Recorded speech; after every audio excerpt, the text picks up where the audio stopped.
Corona से निपटने के लिए तश्कील दिए गए बाख्तियार ग्रुप का वज़ीर-ए-आज़म की सदारत में मुश्तरका इजलास, ज़रूरी सामान की फराहमी और मेडिकल आलात मुहैया कराने की दी हिदायत।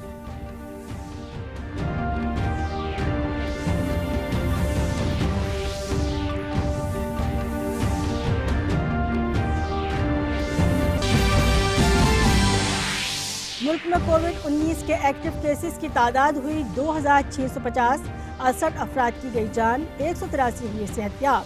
कोरोना के 2 मरीजों के राब्ते में आने वाले 108 डॉक्टर और तिब्बी अहलकार क्वारंटाइन।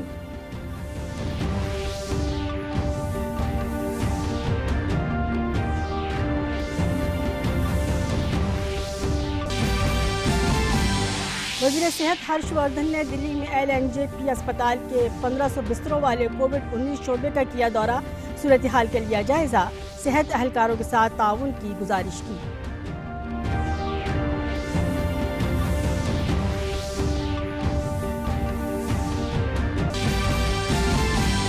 वज़ारत दाखिला ने ज़रूरी मशीनरी, आलात और मरम्मत की दुकानों और हाईवे पर ट्रक मरम्मत की दुकानों को लॉकडाउन से दिया इस्तिस्ना।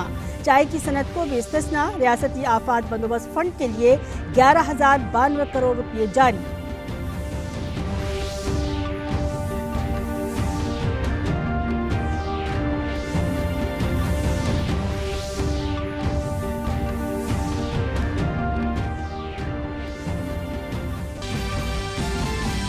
उनसठ 6000 अमवात के साथ दुनिया भर में कोरोना मुतासरीन की तादाद हुई 11 लाख। अमेरिका में एक दिन में 1480 अमवात। अमेरिकी सदर ने लोगों से मास्क लगाने को कहा।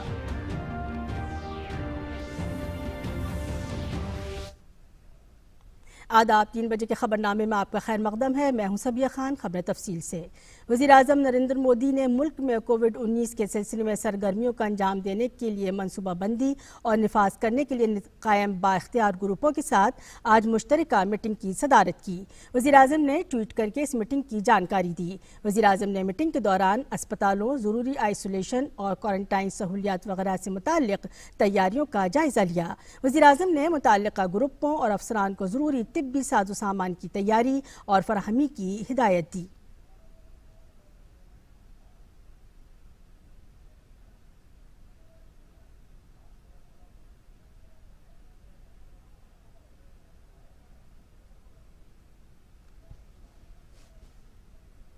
वज़ीर-ए-आज़म नरेंद्र मोदी ने मुल्क में कोविड-19 के सिलसिले में सरगर्मियों का अंजाम देने के लिए मनसूबाबंदी और निफाज करने के लिए कायम बाख्तियार ग्रुपों के साथ आज मुश्तरका मीटिंग की सदारत की।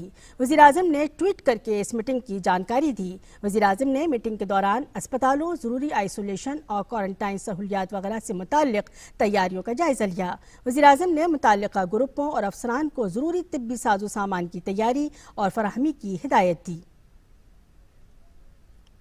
और आइए बात करती हैं अपने नुमाइंदे सुधाकर दास से। जी सुधाकर, क्या अपडेट है आपके पास इस सिलसिले में वज़ीर-ए-आज़म की ट्वीट से मुताल्लिक? जी सबिया, बेहद ही महत्वपूर्ण बैठक रही और हमको पता है कि प्रधानमंत्री लगातार जो कोविड महामारी है उसकी जो चुनौतियां हैं उससे जो निपटने की जो तमाम कवायद चल रही है उस पर लगातार वो खुद पर्सनली नजर रख रहे हैं। और एक तरह से हमने देखा है कि उस नेतृत्व की वजह से और भारत ने जो बड़े और अहम कदम उठाए हैं उसकी वजह से हमने इसको एक तरह से अब भी कंटेन करके रखा हुआ। और निश्चित तौर पर अब जब 10 दिन बीत चुके हैं, एक अहम पड़ाव पर भारत है। उस वक्त जो पूरी क्या स्थिति है, पूरी क्या तैयारियां हैं, उसका जायजा लिया। हमको पता है कि 11 एम्पावर्ड ग्रुप बनाए गए थे जो इससे जुड़ी हुई तैयारियों का जायजा ले सके, एक कॉम्प्रिहेंसिव प्लान बना सके, उसको इम्प्लीमेंट कर सके। उनसे प्रधानमंत्री की जो बातचीत हुई है वीडियो कॉन्फ्रेंसिंग के जरिए, उनसे उन्होंने बैठक की है। और उसमें ना सिर्फ अस्पतालों के बारे में, अस्पतालों की क्या स्थिति है, क्योंकि अलग अलग अस्पतालों की बात हुई थी, कोविड के लिए अलग अस्पतालों की बात हुई थी, आइसोलेशन के लिए पर्याप्त व्यवस्था है कि नहीं है, क्वारंटाइन के लिए फैसिलिटी है कि नहीं है, और उससे भी ज्यादा और सबसे बड़ी जरूरत जो पूरा सर्विलेंस सिस्टम है, निगरानी की प्रणाली है, कौन कॉन्टैक्ट्स में आए, या फिर जो अस्पतालों में जो एक क्रिटिकल केयर की व्यवस्था होती है उसके बारे में पूरी स्थिति का जायजा लिया है। अपार्ट रूप से तमाम तरह की उन्होंने जानकारियां ली हैं।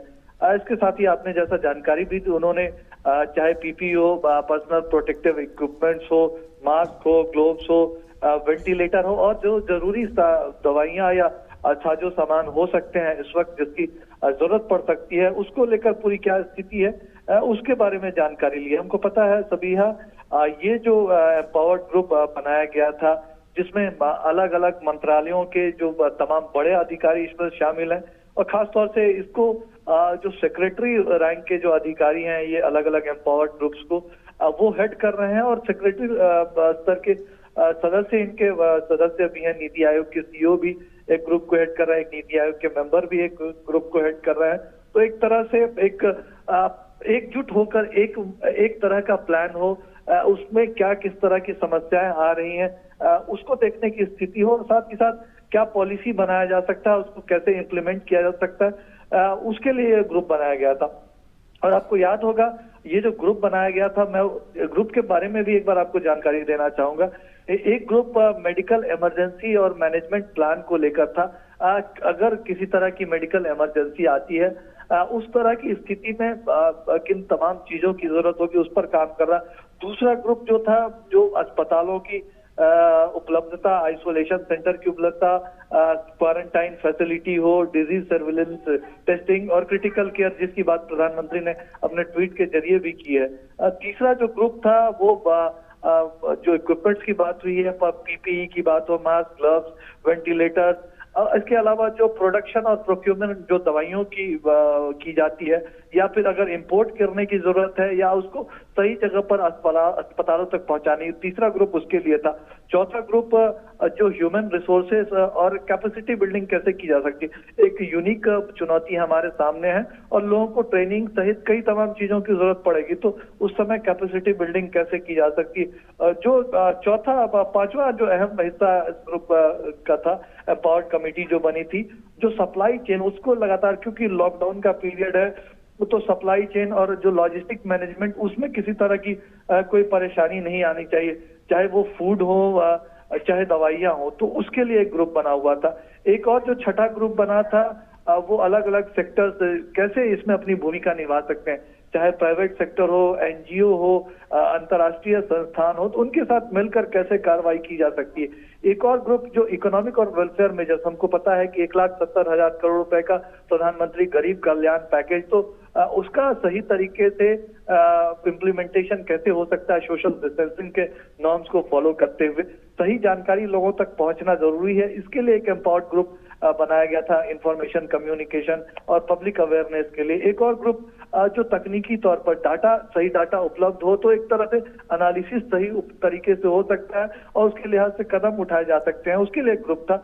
और एक जो शिकायतों का, अगर कोई शिकायतें आती हैं किसी राज्य को, किसी व्यक्ति को, तो वो किससे शिकायत कर सकते हैं, उन शिकायतों का कैसे निपटारा होगा, उसके लिए एक ग्रुप था। और एक तरह से एक और ग्रुप था जो एक पूरी स्ट्रैटेजी है लॉकडाउन की, लॉकडाउन कैसे प्रभावी तरीके से इम्प्लीमेंट होगा और उसमें आगे की रणनीति क्या हो सकती है, अगर एग्जिट रूट कुछ बनाना है, उससे निकलना है, उसके लिए ग्रुप बना था। तो कह सकते हैं पूरा एक कॉम्प्रिहेंसिव प्लान जो है, एक रणनीति किस तरह से होगी, किसी चीज की जरूरत है तो उस पर तुरंत कैसे कार्रवाई हो सकती है। और इन ग्रुप्स को एम्पावर्ड किया गया था कि ये खरीद से लेकर और तमाम तरह के जो बड़े और जो जरूरी कदम उठा सकते हैं और उठाने के लिए मंत्रालयों को कह सकते हैं। तो बेहद महत्वपूर्ण ग्रुप्स थे और इनकी पूरी बैठक प्रधानमंत्री ने ली है और एक बड़े स्तर पर पूरी समीक्षा की है। हमको पता है कि अभी 2 दिन पहले ही प्रधानमंत्री ने परसों मुख्यमंत्रियों के साथ भी संवाद किया था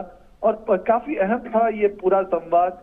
इसमें उन्होंने सुझाव भी मांगे थे मुख्यमंत्रियों से, अगर लॉकडाउन से एग्जिट करना है तो एक रास्ता हो सकता है, उसके बारे में वो सुझाव दे। कॉमन स्ट्रेटेजी तमाम राज्यों की, केंद्र की होनी चाहिए इस संबंध में। और निश्चित तौर पर अभी भी जो कुछ दिन बचे हुए हैं, काफी अहम दिन है और प्रधानमंत्री की पूरी मंशा है कि उनका एक लक्ष्य है कि इस पूरे कवायद में, इस पूरी चुनौती का सामना करने में देश के हर एक व्यक्ति के स्वास्थ्य की रक्षा की जा सके, जान की हानि कम से कम की जा सके। इसके लिए जो भी कदम उठाए जाने हैं, स्तर पर भी उठाए जाने हैं। और जितनी तेजी से युद्ध स्तर पर एक तरह से उन्होंने अपील की थी कि हाँ, एक लड़ाई की तरह है और हर मिनट बेहद अहम है, उस लिहाज से सोचने कदम उठाने की जरूरत है। तो उस लिहाज से बेहद ही महत्वपूर्ण बैठक आज जो प्रधानमंत्री ने बुलाई थी। सभी हाँ जी सुधाकर दास, बहुत बहुत शुक्रिया। बहुत ही बेहतरीन, बहुत ही तफसीली मालूमात आपने हमारे नाजरीन को दिए। किसी सवाल की गुंजाइश ही नहीं छोड़ी आपने, सारे सवालों के बहुत ही बेहतरीन जवाब दिए। एक बार फिर शुक्रिया आपका। तो नाजरीन, ये थे हमारे नुमाइंदे सुधाकर दास जो हमें बहुत ही तफसीली मालूमात दे रहे थे वज़ीर आज़म के ट्वीट से मुताल्लिक़। बढ़ते हैं अगली खबर की तरफ। कोरोना से मुताल्लिक मुल्क भर में कोरोना के एक्टिव केसेस की तादाद 2650 हो गई है। अब तक 183 अफराद इलाज के बाद सेहतयाब हो चुके हैं। मुल्क में अब तक कोरोना की वजह से 68 अमवात हुई हैं।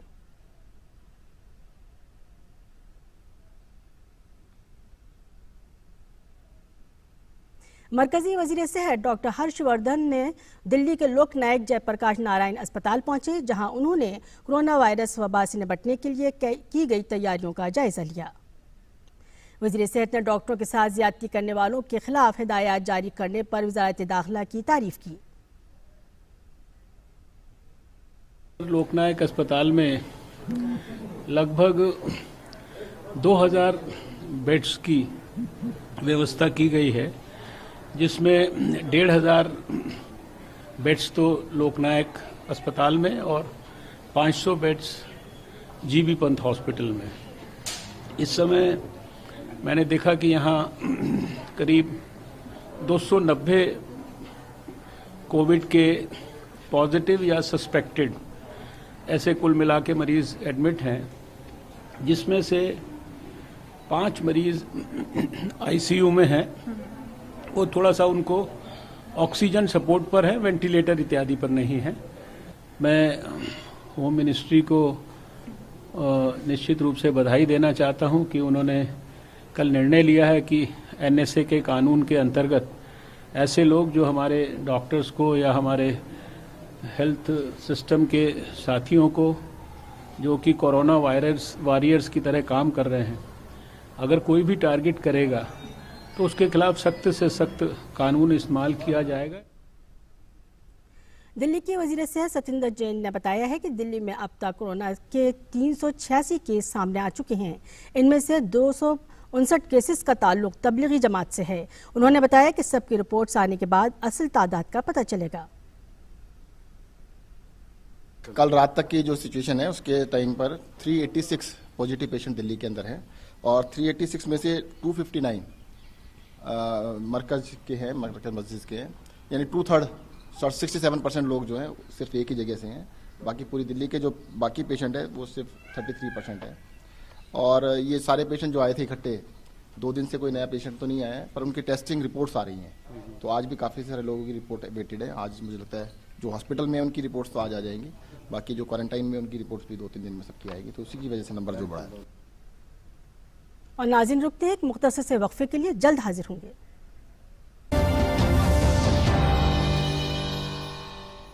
दुनिया में कई काम बड़े मुश्किल हैं, जैसे कि चंद मिनटों में चांद पर पहुंचना, टूथपेस्ट में पेस्ट को वापस डालना। और भैया एक काम है जो है बेहद आसान। अरे भाई वही आधार कार्ड में अपना एड्रेस अपडेट करना। इसके लिए बस आपको UIDAI की वेबसाइट पे जाना है, अपना आधार नंबर डालकर OTP जनरेट करना है, फिर फॉर्म में OTP डालकर अपडेट एड्रेस कर कंफर्म करना है और लो हो गया आपका आधार में एड्रेस अपडेट। आप भी आधार अपना लो, फायदे में रहोगे।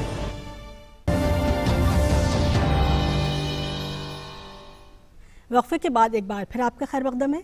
वजारत सेहत ने कोरोना वायरस से बचाव के लिए मुंह को ढकने के लिए घर में बनाए फेस कवर अपनाने का मशवरा दिया है। वजारत ने कहा है कि कोरोना वायरस को रोकने के लिए सोशल डिस्टेंसिंग और सफाई सुथराई खास हथियार हैं। कई मुल्कों के लोगों ने भी घरों में फेस कवर बनाकर कोरोना वायरस के खतरे को कम किया है। ऐसे फेस कवर को बनाते वक्त लोगों ने सफाई सुथराई पर खास तवज्जो दी है। वजारत सेहत ने उन लोगों को जो किसी तरह की बीमारी और खासकर सांस लेने में तकलीफ से नहीं गुजर रहे हैं, उन्हें घर में हाथ से बने फेस कवर लगाने का मशवरा दिया है। ऐसे फेस कवर को दोबारा भी इस्तेमाल किया जा सकता है।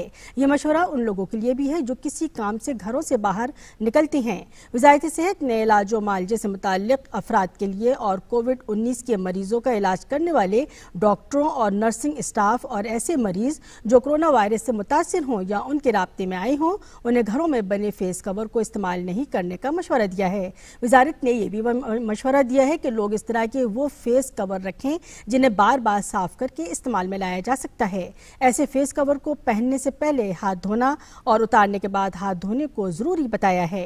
ऐसे फेस कवर को इस्तेमाल करने के बाद कहीं भी फेंकने का मशवरा नहीं दिया गया है। अपने एडवाइजरी में वज़ारत सेहत ने कहा कि फेस कवर की अच्छे तरीके से सफाई करके महफूज तरीके से रखा जा सकता है।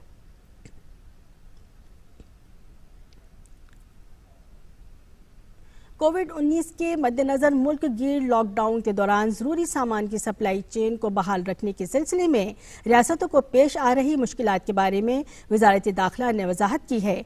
वजारत दाखिला ने रियासतों को मशवरा दिया है कि डीएम और फील्ड एजेंसियों को मुताल्लिका जानकारी दें। हिदायत में इस्तिस्ना के तहत खाने पीने के सामान, किराने, फल और सब्जियों, डेयरी मसनूआत जैसे जरूरी सामान की पैदावार, जखीरा अंदोजी और उनका नकलो हमल शामिल हैं। तजुर्बा गाहों के बारे में वजाहत की गई है कि उन्हें लॉकडाउन के दौरान इस्तिस्ना हासिल है। इनमें कोविड-19 नमूनों के लिए निजी लैब भी शामिल हैं। खाने और किराने से मुताल्लिक सवालों पर रियासतों और मरकज के ज़ेर इंतजाम इलाकों को मशवरा दिया गया है कि वो ऐसे लफ्ज़ों की वजाहत करें जिनमें खाना और किराने की तमाम चीज़ें आती हैं, जो आमतौर पर लोगों के जरिए रोज़मर्रा के खाने में शामिल हैं। कार्गो मूवमेंट के लिए रेलवे, एयरपोर्ट और बंदरगाहों के इंतजाम को हिदायत के तहत राहत और निकासी की इजाज़त दी गई है। इसके अलावा सभी ट्रक और दीगर माल बरदार गाड़ियों के लाइसेंस याफ्ता ड्राइवर और एक दीगर शख्स को रियासत के अंदर और रियासतों के दरमियान आने जाने की इजाज़त दी गई है।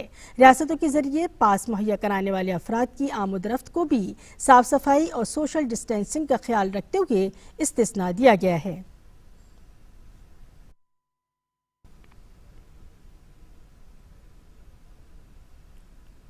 वज़ीर दाखिला अमित शाह ने रियासती आफात बंदोबस्त फंड के तहत सभी रियासतों के लिए 11,092 करोड़ रुपये जारी करने की इजाज़त दे दी है।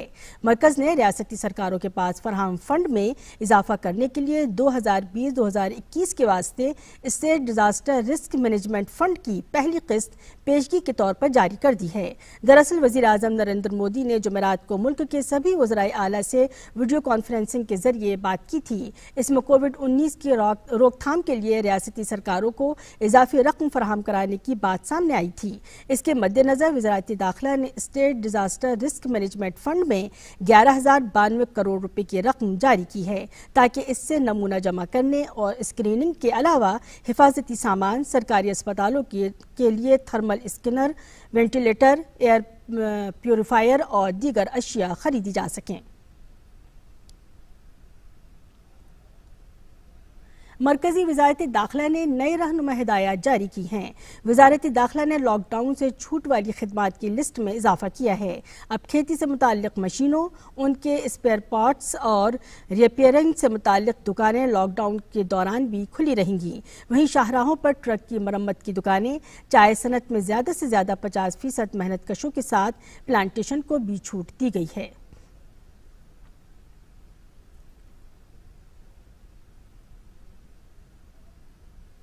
आगरा में कोरोना से मुतासिर मरीजों की तादाद बढ़कर 45 हो गई है। आगरा में लगातार कोरोना के मरीजों की तादाद में इजाफा हो रहा है। 25 कोरोना पॉजिटिव रिपोर्ट में जमाती भी शामिल हैं। लगातार कोरोना पॉजिटिव के आदाद शुमार में इजाफे से इंतजामिया में हलचल मच गई है। उत्तर प्रदेश के वज़ीर आला योगी आदित्यनाथ ने कोविड-19 के खिलाफ रियासत में तिब्बी सहूलियात पर जोर देने के मकसद से कोविड केयर फंड का ऐलान किया है। इस वबा के खिलाफ उन्होंने रियासत के अराकीन असम्बली, लेजिस्लेटिव काउंसिल के अराकीन, सनतकारों और दीगर अफराद से ताउन की अपील की है। प्रदेश के अंदर कोविड-19 के लेवल 1, लेवल 2, लेवल 3 के हॉस्पिटल की एक श्रृंखला खड़ी हो। Isolation ward, ventilators, PP, N95 mask आदि कि एक मैन्युफैक्चरिंग की एक श्रृंखला प्रदेश के अंदर खड़ी हो, इस दृष्टि से हम लोगों ने एक कार्य योजना बनाई है और इसके लिए उत्तर प्रदेश में हम लोगों ने कोविड केयर फंड का निर्माण किया है। मेरी अपील प्रदेश के सभी सुधीजनों से होगी और खासतौर पर अपने माननीय विधायकों से, विधान परिषद के माननीय जो सदस्यगण हैं उनसे, विभिन्न उद्यम से जुड़े हुए उनके CSR फंड से मेरी अपील होगी कि वे Uttar Pradesh Covid care fund में अपना सहयोग करें। योगी आदित्यनाथ ने साथ ही वज़ीर-ए-आज़म नरेंद्र मोदी की अपील का खैर मकदम करते हुए कहा कि लोग सोशल डिस्टेंसिंग के साथ 5 अप्रैल को रात 9 बजे 9 मिनट के लिए घरों के चिराग गुल करके दिया, मोमबत्ती, टॉर्च और मोबाइल की टॉर्च रोशन करके इस अहद में ताउन करें। मैं पूरे प्रदेश वासियों से अपील करूंगा कि हम लोग आदरणीय प्रधानमंत्री जी के 5 अप्रैल को रात्रि 9 बजे के इस आह्वान में 9 मिनट की अवधि के अंदर केवल घर की लाइट बंद होनी है और उस दौरान एक दिया या मोमबत्ती, मोबाइल फोन की लाइट या टॉर्च की लाइट, इन 4 में से किसी एक को बालकनी में या घर की छत में सोशल डिस्टेंसिंग का ध्यान रखते हुए हम लोग इसको जलाने का कार्य करके कोरोना वायरस के खिलाफ देश की इस लड़ाई में हम सब सहभागी बने। ये अपील मेरी पूरे प्रदेश वासियों से है। कोरोना की वजह से मुल्क में हुए लॉकडाउन के दौरान ONGC के अहलकार 24 घंटे 7 दिन काम करके तेल और गैस की सप्लाई यकीनी बनाने की कोशिश कर रहे हैं। ONGC ने सनअती समाजी जिम्मेदारी फंड से 300 करोड़ रुपए अतिया करने का वादा किया है। इदारे के मुलाजमीन 2 दिन की तनख्वाह PM केयर्स फंड में देने का वादा कर चुके हैं। इससे 16 करोड़ रुपए जमा होंगे। सेंट्रल रेलवे ने ICF कोचों को आइसोलेशन और क्वारंटाइन वार्ड में तब्दील करना शुरू कर दिया है। ऐसे 482 डिब्बों को आइसोलेशन वार्ड में तब्दील किया जाएगा। मुंबई में ये काम टांगा और पर्ल वर्कशॉप और वाड़ी बंदर और LTT डिब्बों में किया जाएगा। 2 वर्कशॉपों में 50% से ज्यादा डिब्बों को आइसोलेशन वार्डों में तब्दील किया जाएगा। सेंट्रल रेलवे के दीगर कोचिंग डिब्बों और वर्कशॉपों में इसका काम शुरू हो चुका है।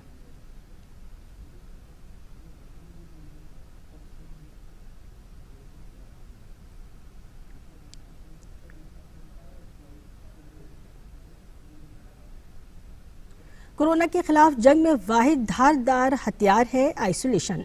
लोग अपने घरों में रहें और बाहर न निकलें। इसके लिए सरकार और इंतजामिया जी तोड़ कोशिशों में मसरूफ हैं। पंजाब में कर्फ्यू के ज़वाबित की खिलाफ वर्जी करने वालों पर नकेल कसने के लिए पुलिस ने अब ड्रोन का सहारा लिया है। कुल 10 जिलों में 34 मकामात पर ड्रोन के जरिए नजर रखी जा रही है ताकि कोई बेवजह सड़कों पर घूमता नजर न आए। लॉकडाउन के दरमियान जरूरी अशिया की कालाबाजारी की खबरों के दरमियान पंजाब पुलिस ने कुछ ऐसे लोगों को भी हिरासत में लिया है जो ग्राहकों को महंगे दामों पर सामान फरोख्त कर रहे थे। जुमे को कल इस तरह की 62 जगहों पर छापेमारी की गई, जिसमें गुरदासपुर, पठानकोट, कपूरथला और जालंधर समेत 23 जगहों पर लोग कालाबाजारी करते हुए पाए गए। इन लोगों के खिलाफ अब कानून के मुताबिक कार्रवाई की जाएगी।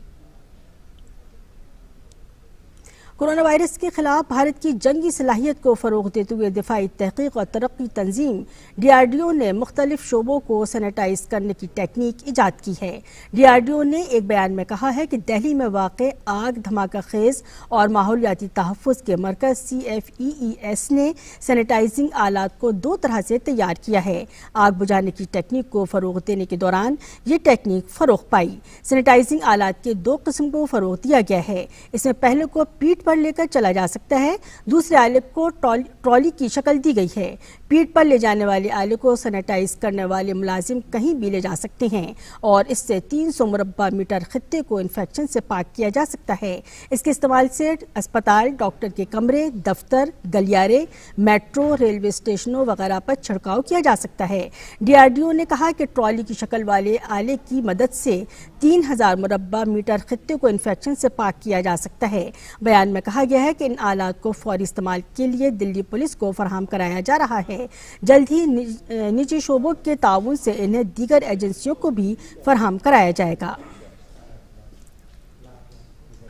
दुनिया भर में कोविड-19 के मामले तकरीबन 11 लाख हो गए हैं। इस वबा से 59,000 से ज्यादा लोगों की मौत हो गई है। अमेरिका में पिछले 24 घंटे में 1,480 वायरस से होने वाली अमवात के साथ नया आलमी रिकॉर्ड कायम हो गया है। इसी के साथ अमेरिका में महलूकीन की तादाद 7,000 से तजावुज कर गई है। अमेरिका में कुल मामलों की तकरीबन 1/4 मामले हैं। अमेरिकी सदर डोनाल्ड ट्रंप ने कोरोना से रोकथाम के लिए लोगों को मशवरा दिया है कि वो मास्क लगाकर ही बाहर निकलें। आलमी वबा कोरोना वायरस की वजह से दुनिया भर में अब तक 59,000 से ज्यादा लोगों की जान जा चुकी है और 11 लाख से ज्यादा लोग इससे मुतासिर हैं। 3 बजे की खबरों में इतना ही। इजाजत दीजिए। आदाब।